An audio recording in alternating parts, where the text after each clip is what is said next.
to Lessons with Laura. If you're new here, my name is Laura Ingalls Gunn. For the past few months, I have been on the committee for the Little House on the Prairie Festival. My contribution was, of course, creating the costumes. And in this video, I'm going to be sharing some behind the rope looks at the Little House set, the Mercantile, the school, and so much more. What I'd like to begin with is talking about the costume collection and how it was created. Now, I had met some of the cast and crew back in December, if you remember from an earlier video, and I will link down below to it in the description box. While I was there, I spoke with Pamela Rolance, who played Sarah Carter on the series, as well as Oleson, who was creating all of the gorgeous facades at the Big Sky Movie Ranch tour that many of you went on.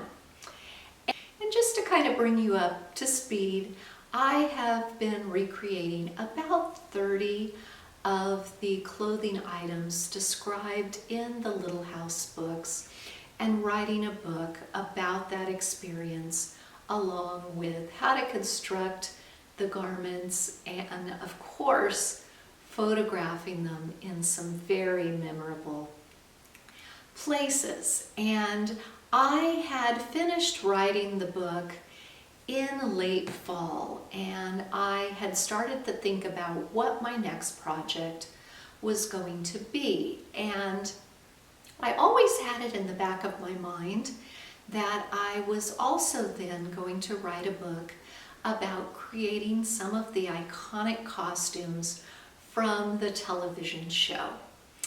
And for those of you who may not be aware, my favorite thing to do when creating historic fashions is to try to see how much of it I can create with secondhand fabrics, antique buttons.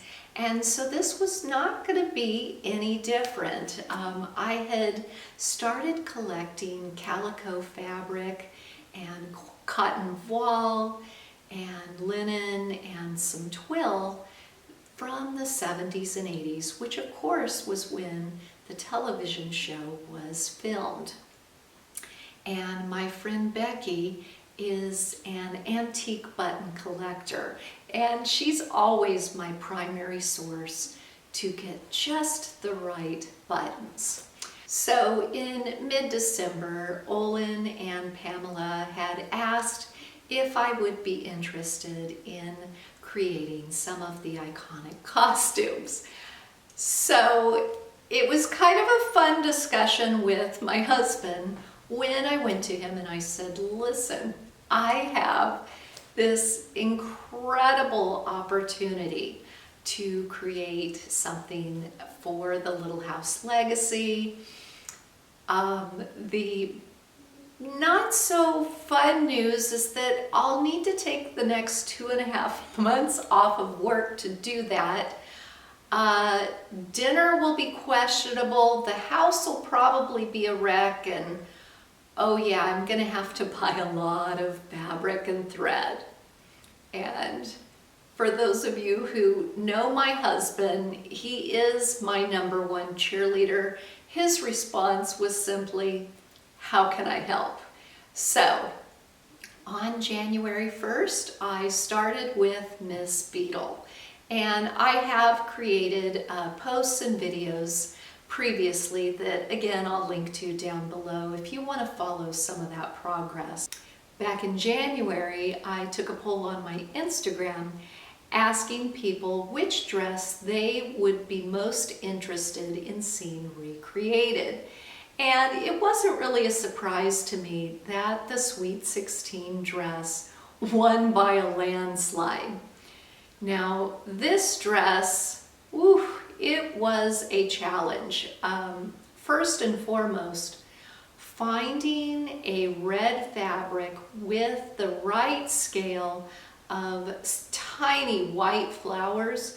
You would think that would be simple, but it really wasn't.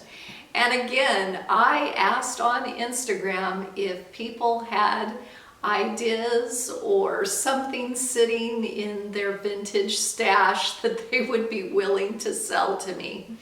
And I think that this is pretty close. Now, one comment that I did get is this color green is a little bit different than the teal green that is on the television show. But up close, it does match the green leaves on the flowers. So again, to create 14 costumes in 2.5 months, I can't even believe I'm still standing. So all told, the 14 costumes took over 690 hours to create. And then of course there was the challenge of finding enough dress forms to display them on. And luckily I have several friends that sew and they came to my aid. We loaded everything up in the truck and I drove for 2.5 days out to California to arrive at the festival on Tuesday for setup. And so that meant that each evening my precious cargo had to be carried into the hotel where I was staying. And did I mention that on the drive out there, I was by myself? Oh, what an adventure. In addition to creating the costumes, I also had to come up with appropriate apparel for myself and my children. I was really happy when my son Ian and his fiancée Megan opted to forgo their spring break from college to come join me at the festival. And my daughter Lou took time off from work. And I think they really enjoyed the experience because they will be joining me on future events. So let's take a look at the exhibit.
the wide base? Yes, Johnny Johnson and Mary Ingalls. They were the first ones who had their names carved in that tree. Mary Ingalls was not a fan of that. All right, and then afterwards, the very last people to have their names carved in this tree would be Michael Landon and his wife. There's that one. You might notice a little hill to the right of Hanson's Mill. This is famous for a little scene with Laura and Nellie.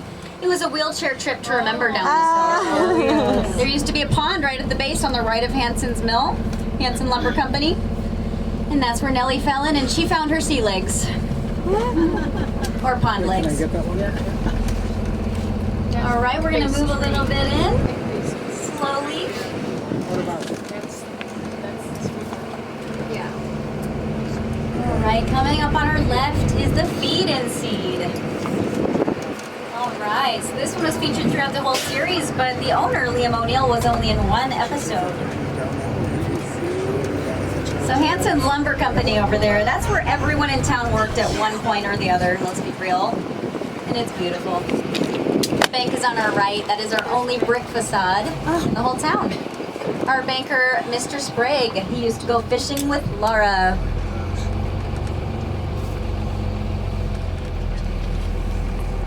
All right, we're gonna go on in and we're gonna take a look at Nellie's. But before we get to Nellie's restaurant, I want to bring your attention to the tree on the right. That is the center of town. It would have had a bench around the entire thing, was used in several episodes. All right, we have Nellie's restaurant on our right. Can you smell that? It smells like cinnamon chicken, right? And Edward's house, where John Jr. learned all about poetry. We're lighting. All right, here's an awesome piano shot right here.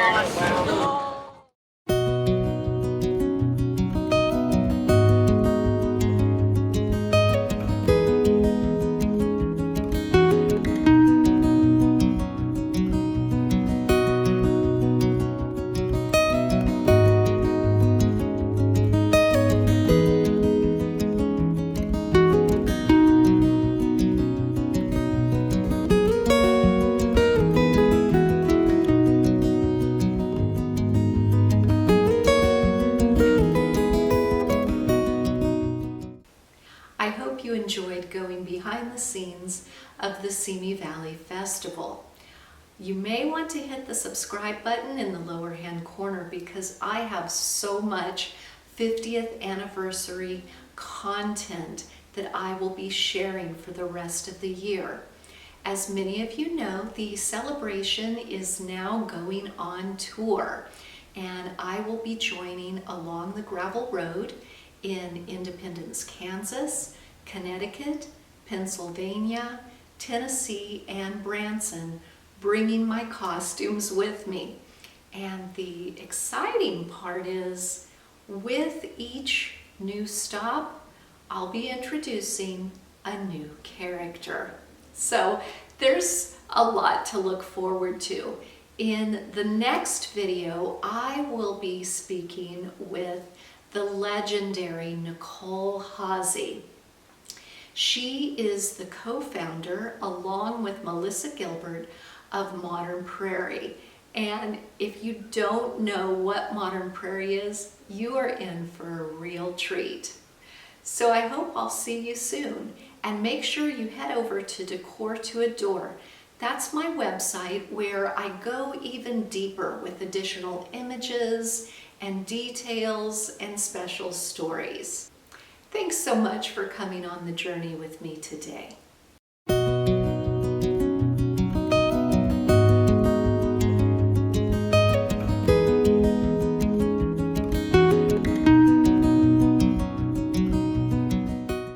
Okay, so you entered the contest. It was pickles. Yes, pickles and jams. And you won second place. And did you win an apron?